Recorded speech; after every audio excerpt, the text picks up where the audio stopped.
오늘 이 시간 함께 하실 하나님의 말씀은 출애굽기 14장 14절에서 18절까지의 말씀입니다. 출애굽기 14장 14절에서 18절까지의 말씀 화면 보시면서 함께 한 목소리로 읽으시겠습니다. 시작. 모세가 백성에게 이르되 너희는 두려워하지 말고 가만히 서서 여호와께서 오늘 너희를 위하여 행하시는 구원을 보라. 너희가 오늘 본 애굽 사람을 영원히 다시 보지 아니하리라. 여호와께서 너희를 위하여 싸우시리니 너희는 가만히 있을지니라. 여호와께서 모세에게 이르시되 너는 어찌하여 내게 부르짖느냐. 이스라엘 자손에게 명령하여 앞으로 나아가게 하고 지팡이를 들고 손을 바다 위로 내밀어 그것이 갈라지게 하라. 이스라엘 자손이 바다 가운데서 마른 땅으로 행하리라.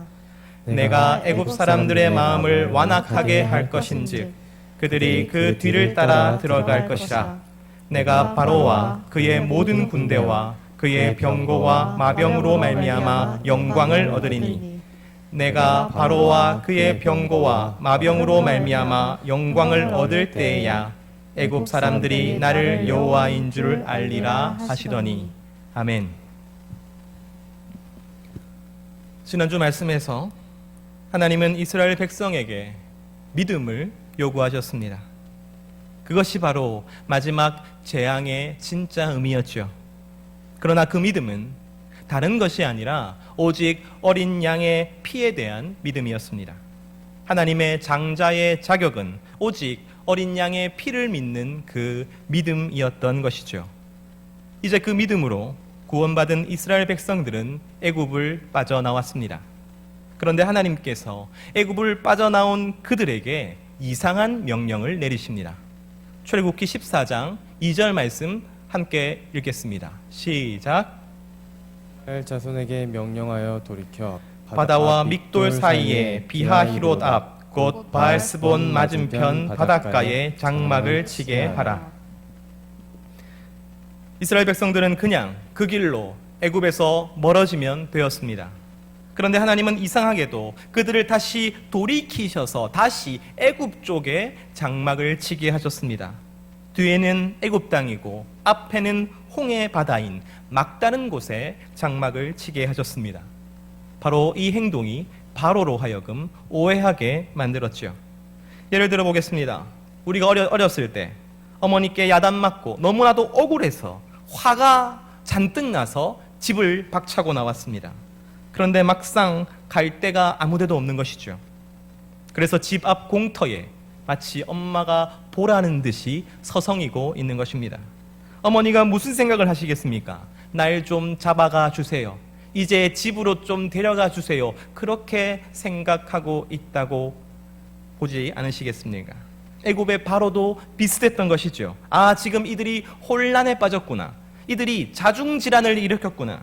다시 잡아와야겠다. 아니, 어쩌면 이번에는 저들을 죽여야겠다고 생각했을지도 모릅니다. 바로는 그의 가장 정예 부대를 이끌고 이스라엘을 추격합니다. 출애굽기 14장 6절에서 7절 말씀 함께 읽습니다. 시작. 바로가 곧 그의 병거를 갖추고 그의 백성을 데리고 갈새 선발된 병거 600대와 애굽의 모든 병거를 동원하니 지휘관들이 다 거느렸더라. 이스라엘 백성들은 바로의 군대가 지척에 다다랐을 때에야 겨우 그 사실을 알아챕니다. 그들은 심히 두려워하며 여호와께 부르짖고 모세를 원망하였습니다. 그러자 모세가 그들에게 이야기합니다. 너희는 두려워하지 말고 서서 여호와께서 오늘 너희를 위하여 행하시는 구원을 보라. 처음에 모세가 어떠했습니까? 그는 호렙산 떨기나무 불꽃 앞에서 두려워하며 물러서기만 했었습니다. 그러나 하나님의 계속된 그 설득, 10번에 달하는 그 설득을 통해서 모세는 완전히 하나님을 신뢰하게 되었습니다. 그리고 우리가 잘 알고 있듯이 그 모세의 지팡이 앞에서 홍해는 갈라졌죠. 이스라엘 백성들은 완전히 마른 땅을 밟고 바다를 건넙니다.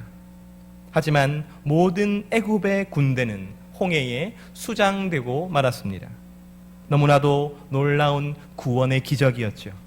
하나님은 이 기적을 위해서 이스라엘을 막다른 곳으로 몰아넣으시고 애굽의 군대에 위협당하도록 놓아두셨던 것입니다. 그러나 이 홍해 사건은 단순히 놀라운 기적이 아닙니다. 기적이라면 우리는 벌써 10번이나 목도하였죠. 그리고 그 기적들은 명확한 목적을 가지고 있었습니다. 바로 이스라엘 백성들을 설득시키는 것이었죠. 하나님은 의도와 목적 없이 일을 행하시지 않습니다. 그렇다면 오늘 홍해가 갈라져서 마른 땅을 건너는 이 기적은 무엇을 의미하는 것입니까? 무엇을 위한 것입니까? 바울은 이 사건의 본질을 너무나도 잘 파악하고 있었습니다. 고린도전서 10장 1절에서 2절 말씀 함께 읽겠습니다. 시작.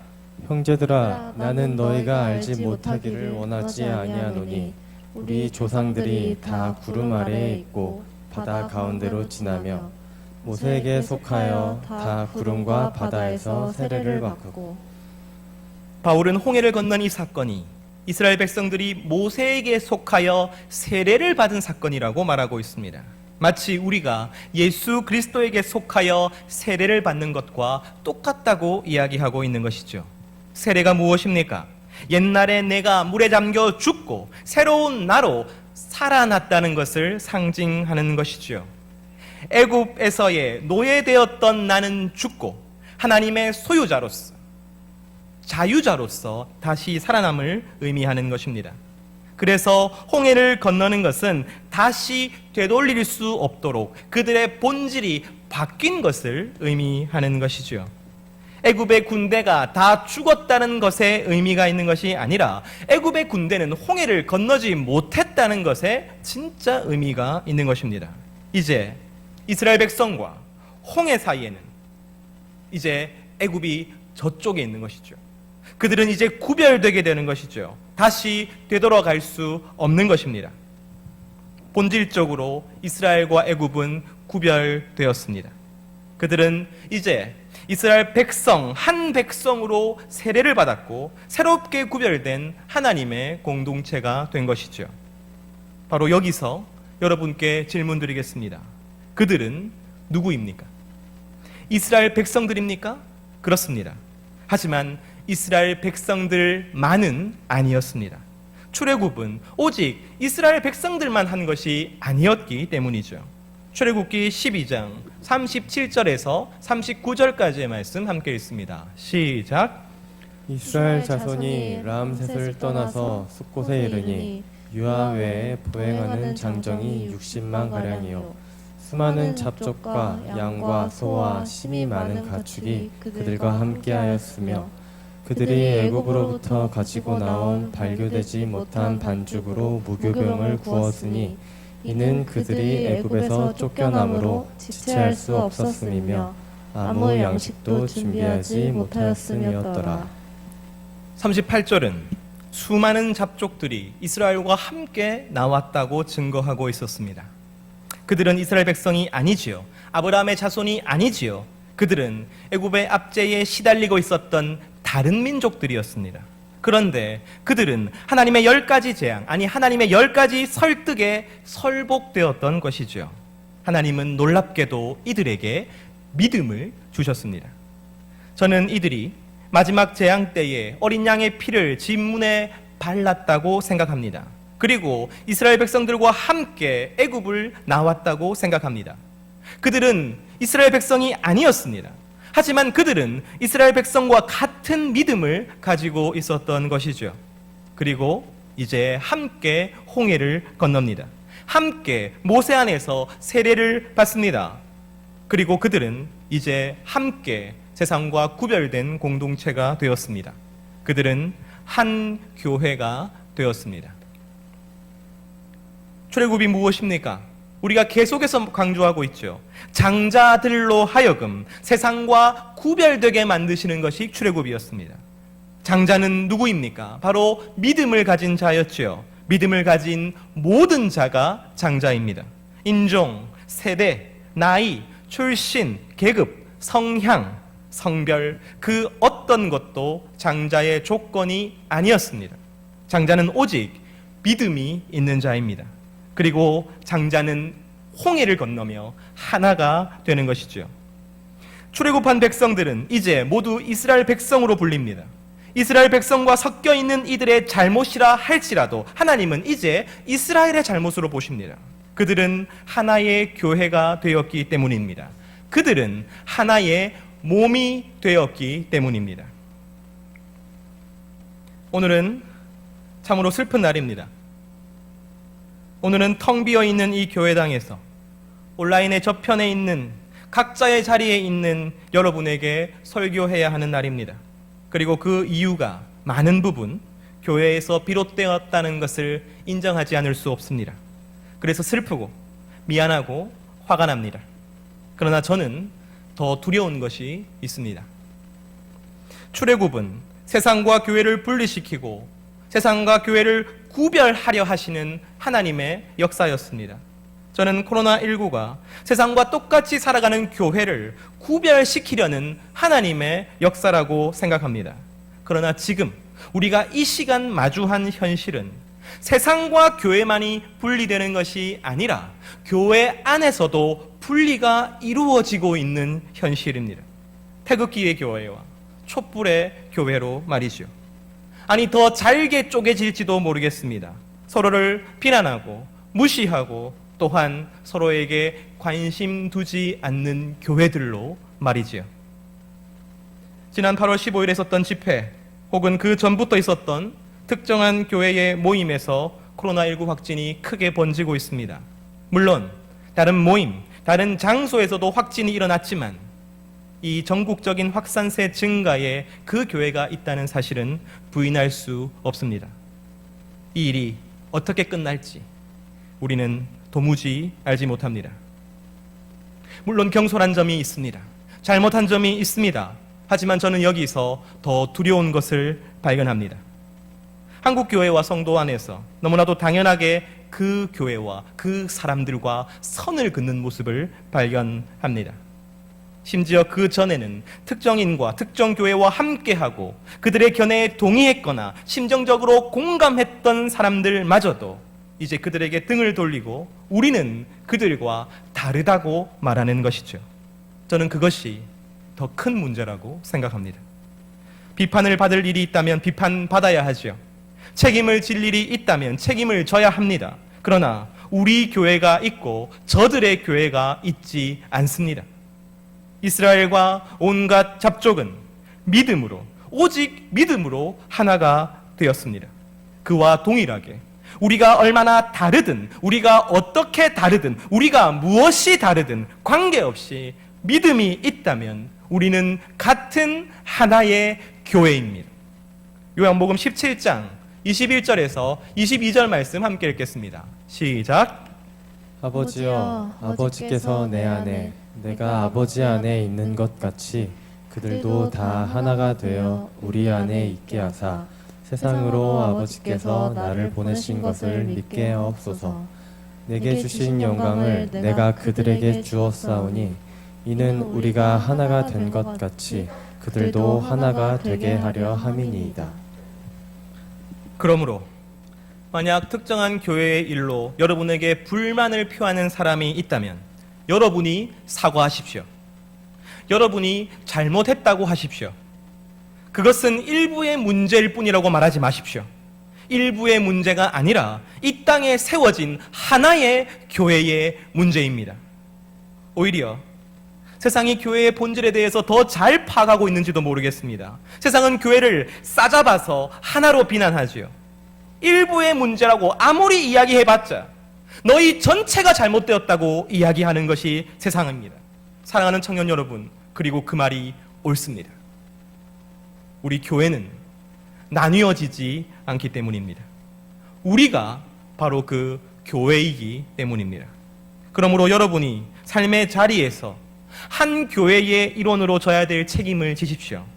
그 책임이 여러분 때문이 아니라 할지라도 여러분은 그 교회의 일원이기 때문입니다. 교회 안에는 여러 가지 다른 생각들이 존재합니다. 내가 맞을 수 있습니다. 내가 틀릴 수도 있습니다. 우리 사이에 그 견해와 판단과 시각이 다를 수도 있지요. 그러나 우리는 예수 안에서 믿음으로 하나가 된 교회입니다. 싸우는 것보다 더 위험한 것이 무엇입니까? 선을 그어버리는 것입니다. 분리해버리는 것입니다. 다르다고 말하고 우리와는 상관없다고 생각하는 것입니다. 지금 바로 이 순간이 그러한 선이 그어지는 순간이 아닌지 저는 두렵습니다. 분명히 믿음은 하나인데 정치로 갈라지고 세대로 갈라지고 지역으로 갈라지고 의견들로 갈라집니다. 하나님은 그러한 갈라짐을 원하지 않으십니다. 하나님은 힘써서 우리가 하나됨을 지켜야 한다고 말씀하고 계시는 것이죠. 에베소서 4장 2절에서 3절 말씀 함께 읽습니다. 시작. 모든 겸손과 온유로 하고 오래 참음으로 사랑 가운데서 서로 용납하고 평안에 매는 줄로 성령이 하나 되게 하신 것을 힘써 지키라. 사랑하는 청년 여러분, 힘쓰는 것이 무엇입니까? 저는 그것이 책임지는 것이라고 생각합니다. 왜냐하면 책임지지 않는 사람은 힘쓰지 않기 때문입니다. 한 공동체 안을 바라봅시다. 한 공동체 안에서 힘써서 말을 하고 일을 하고 대안을 찾고 고민을 하는 사람들은 그것이 내 공동체라는 책임을 느끼는 사람들입니다. 그렇지 않은 사람들은 굳이 힘을 쓸 필요가 없는 것이지요. 그 시간에 내가 누릴 것만 누리고 떠나면 그만입니다. 물론 그들도 성도들입니다. 하지만 그 성도의 세계는 나와 내 가족이 가장 중요해지는 것이죠. 나와 가깝고 혹은 나와 생각이 비슷한 사람들만의 교회가 되는 것입니다. 결국 그 사람에게 교회는 매우 작게 쪼그라들어 있는 것이죠. 그러한 교회가 얼마나 힘이 없는지 우리는 지금 확인하고 있습니다. 우리는 교회는 어떠하든지 무슨 문제가 있든지 내가 경건생활 잘하고 내가 신앙생활 잘하면 된다고 생각했습니다. 내가 성경 열심히 읽고 기도생활 열심히 잘하고 직장에서 사회에서 성실하게 살면 된다고 생각했습니다. 그러나 아무리 그래도 소용없는 현실을 지금 우리는 마주하고 있습니다. 우리는 이상한 교회에 다니는 이상한 사람들로 매도되어서 손가락질 당하는 현실 가운데 있습니다. 교회를 안 갔으면 좋겠다고 말을 꺼내는 내 상사와 동료 앞에서 알겠다고 말할 수밖에 없는 현실을 우리는 마주하고 있습니다. 아무리 우리 교회가 방역을 잘하고 조심하고 100% 긴장한다 하더라도 한국 교회가 코로나19의 온상이 되어버렸습니다. 99%의 교회가 방역을 아무리 잘해도 소용이 없습니다. 그리고 단언하건대 억울해할 일이 아닙니다. 왜냐하면 잘하지 못하는 그 1%도 교회이기 때문입니다. 우리가 한 몸을 이룬 교회이기 때문입니다. 다시 한번 말씀드립니다. 오랫동안 우리는, 그리고 지금 함께 예배드리는 청년들마저도 내가 신앙생활 잘하면서 내 삶에서 열심히 살아가면 그것이 하나님께 영광을 돌리는 것이고 세상을 변화시키는 일이라고 생각했습니다. 하지만 그럼으로써 하나님의 하나된 교회는 사라지고 각자의 삶에서 각자의 살 길을 찾는, 각자 도생하는 모래알 같은 교회가 되어버렸습니다. 우리가 한 몸임에도 불구하고 서로 자신과는 상관없다고 손을 잡고 있는 교회가 되어버렸습니다. 사랑하는 청년 여러분, 그러므로 우리에게는 우리 몸을 건강하게 유지해야 할 책임이 있습니다. 발목이 썩어 들어가는데 손가락이 그것을 보고 저것은 일부의 문제일 뿐이라고 간과해버린다면 무슨 일이 일어나겠습니까? 발바닥에 못이 찔려 피가 철철 난다면 손도 귀도 눈도 어떻게 이 피를 멈추게 하고 감염을 막고 상처를 아물게 할 것인지를 고민해야 하지 않겠습니까? 그것을 가만히 쳐다보고 있다면 여러분, 온 몸이 죽을 것입니다. 몸의 한 부분이 아픈 것은 다 같은 몸들의 책임입니다. 그러므로 교회에 대한 고민, 이 땅에 세워진 한국 교회에 대한 고민을 바로 여러분들이 하셔야 하는 것이지요. 이 부분에 대해서 저도 여러분에게 할 말이 없습니다. 왜냐하면 저도 이것이 어렵고 그리고 부담되는 주제이기 때문이죠. 스스로 귀찮은 일이 많이 생길 것 같고 여러 가지 바쁨이 생길 것 같습니다. 그래서 이렇게 크게 터지고 나서야 여러분에게 말씀드리기 때문입니다. 또한 이렇게 생각할 수도 있을 것 같습니다. 일개 청년인 내가 관심을 가지고 고민하고 이야기한다고 해서 무엇이 달라질까요? 여러분이 이야기한다면 여러분의 담당 목사인 저는 그 이야기를 들을 수밖에 없습니다. 그것을 가지고 고민할 수밖에 없습니다. 그리고 응답해 줄 수밖에 없습니다. 그렇게 변화가 시작되는 것입니다. 조용히 자기 신앙생활 잘 하면 되는 시대는 이제 지나갔습니다. 나 혼자 은혜 받고 나 혼자 나의 삶의 자리에서 열심히 살면 되는 그런 시대는 이제 지나갔습니다. 나는 그들과 다르고 나는 깨끗하고 나는 건강하고 나는 바르다고 해도 아무 소용 없습니다. 왜냐하면 나는 교회의 일원이기 때문입니다. 교회의 어떠함이 나의 어떠함이 될 것이기 때문입니다. 그러므로 우리는 우리의 교회를 위해서 정말 고민하고 생각해야 하는 것이죠. 어떤 문제가 있다면 그것이 내가 잘못되었다고 생각한다면 무시해서도 안 되고 침묵해서도 안 되는 것이죠. 교회를 놓고 함께 공부하고 책을 읽고 이야기를 나누어야 하는 것입니다. 그러나 사랑하는 청년 여러분, 자신의 견해를 말하고 고민하고 목소리를 내는 것이 오히려 교회를 더 분열시킬 수 있다는 것을 기억해야 합니다. 왜냐하면 우리는 교회로 말한다고 하면서 나 자신으로 말할 때가 너무나 많기 때문입니다. 정치의 원칙으로 말하고 돈의 원칙으로 말하고 힘의 원칙으로 말할 때가 너무나도 많기 때문입니다. 교회는 세상이 통용하는 그런 원칙이 아니라 다른 원칙에 따라 생각하고 다른 원칙에 따라 말해야 하는 것이죠. 그렇다면 무엇이 그 원칙입니까? 첫 번째 원칙은 복음입니다. 교회 안에서 가장 중요한 것은 복음입니다. 인권, 평화, 민주주의, 대한민국 모두 다 중요하고 소중한 가치들이에요. 그러나 교회는 예수님의 말씀에 따라서 더 깊은 곳으로 그물을 던져야 합니다. 그곳에는 오직 복음이 있습니다. 아무리 좋은 가치라 할지라도 복음보다 앞설 수 없는 것이지요. 복음을 다른 가치에 붙여서 내 주장을 합리화하는 데 사용해서도 안 되는 것입니다. 교회는 복음을 위해서 존재하는 곳이고 복음으로서 존재하는 곳입니다. 복음이 무엇입니까? 우리가 저번 주에 함께 나누었죠. 우리의 장자됨이었습니다. 예수님이 나를 위해 죽으시고 그 피와 그 희생으로 내가 구원받은 바로 이것이 복음입니다. 다른 것으로 우리가 생명을 얻을 수 없습니다. 다른 것으로 우리가 자유를 얻을 수 없습니다. 다른 것으로 우리의 인생의 문제가 바로잡혀지지 않습니다.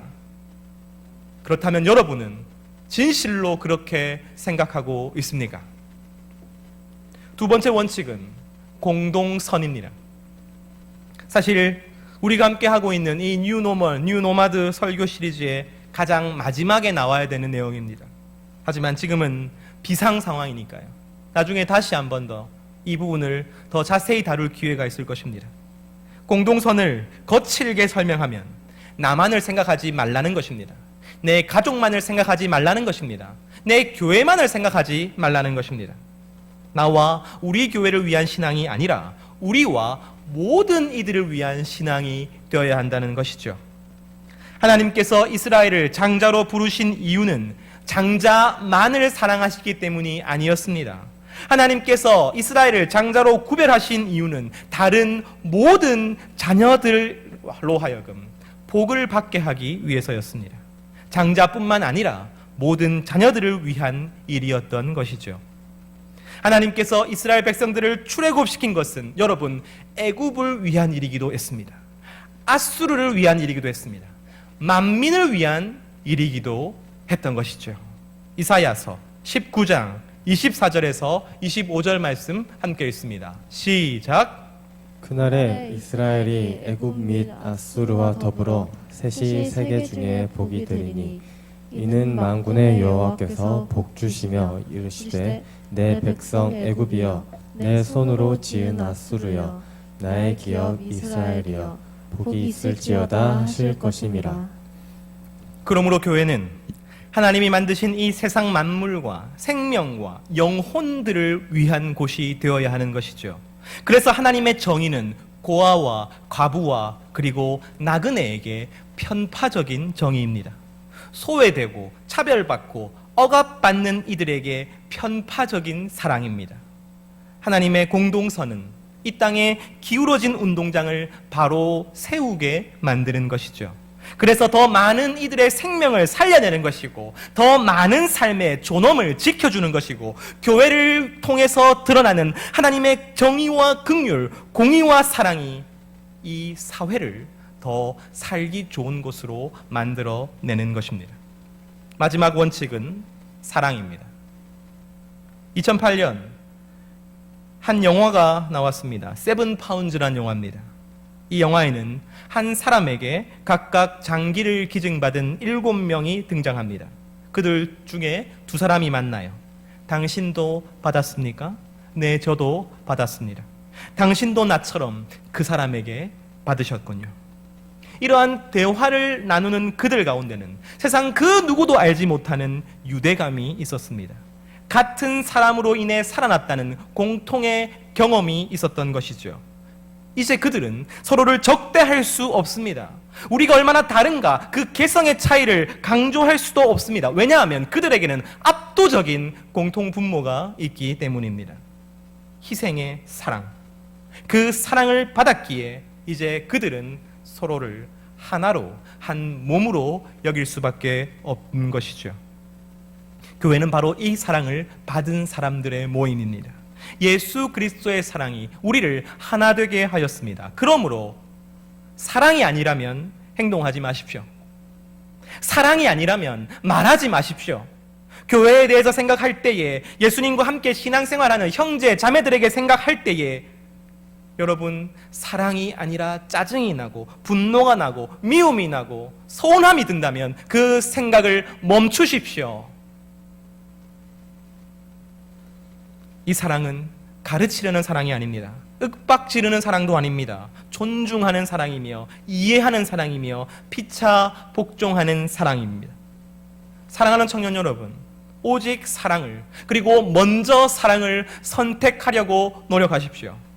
에베소서 5장 1절에서 2절 말씀 함께 읽습니다. 시작.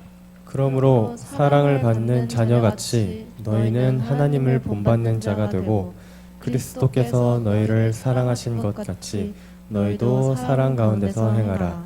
그는 우리를 위하여 자신을 버리사 향기로운 제물과 희생 제물로 하나님께 드리셨느니라. 교회 안에서 어떠한 이야기를 할 때에 복음과 공동선과 사랑의 법칙에 비추어서 생각하시기를 소원합니다. 그리고 이 원칙에 맞지 않는 것이 있다면 여러분 입을 닫으십시오. 그리고 생각하십시오. 이 3가지 원칙에 부합될 때까지 고민하고 또 고민하십시오. 그리고 이야기하십시오. 그리고 들으십시오. 다른 이들의 의견이 이 3가지 원칙에 더 부합된다고 생각하면 자신의 생각을 바꾸십시오.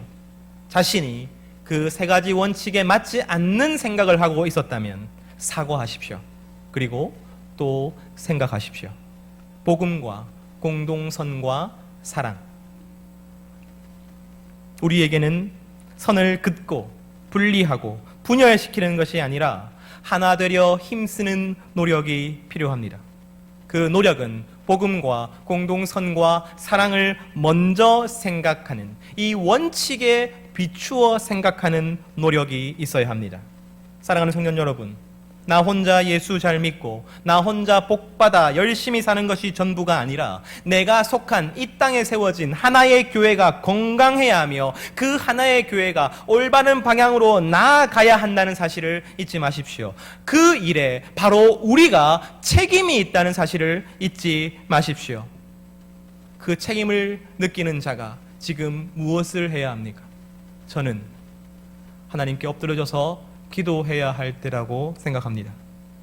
왜냐하면 너무나도 어렵고 막막해 보이는 길이기 때문입니다. 어떻게 이 길을 가야 할지, 어떻게 이 길을 시작해야 할지도 우리는 알지 못합니다. 복음, 공동선, 사랑. 어쩌면 우리는 이 원칙 앞에서 아무 이야기도 하지 못하고 침묵해야 할지도 모르겠습니다. 우리는 하나님께 기도할 수밖에 없습니다. 사랑하는 청년 여러분, 이 설교가 끝난 후 우리는 짧게 이 동영상을 통해서 함께 기도하는 시간을 가지게 될 것입니다. 이 땅에 교회를 놓고 기도합시다. 우리를 불쌍히 여겨 주시옵소서. 어떤 것도 교회를 나누어지지 않게 하여 주시옵소서. 이 교회의 흥망성쇠가 나의 흥망성쇠임을 잊지 않게 하여 주시옵소서. 우리 교회뿐만이 아니라 이 땅에 세워진 하나의 교회, 그 교회를 위하여 간절히 간구하는 우리 모두가 되기를 간절히 소원합니다. 이 시간 함께 기도드리겠습니다. 하나님, 교회를 불쌍히 여겨 주옵소서. 이 땅을 불쌍히 여겨 주옵소서. 한국교회가 진실로 빛과 소금의 역할을 감당할 수 있게 하여 주시오며 내가 그 교회의 일원으로서 책임을 감당하며 살아가게 하여 주시옵소서. 사랑하는 주님, 교회에 대한 나의 생각과 말과 행동 가운데 복음과 공동선과 사랑의 기준이 있게 하여 주시오며 오직 믿음으로 하나 되는 우리 교회가 되게 하여 주시옵소서. 이제는 주 예수 그리스도의 은혜와 하나님 우리 아버지의 사랑하심과 성령님의 위로하심과 교통하심과 충만케 하시는 역사가 하나의 교회를 힘써 지키기를 원하는 성도와 그 가정과 그 삶의 자리 위에 지금부터 영원토록 함께 있을지어다. 아멘.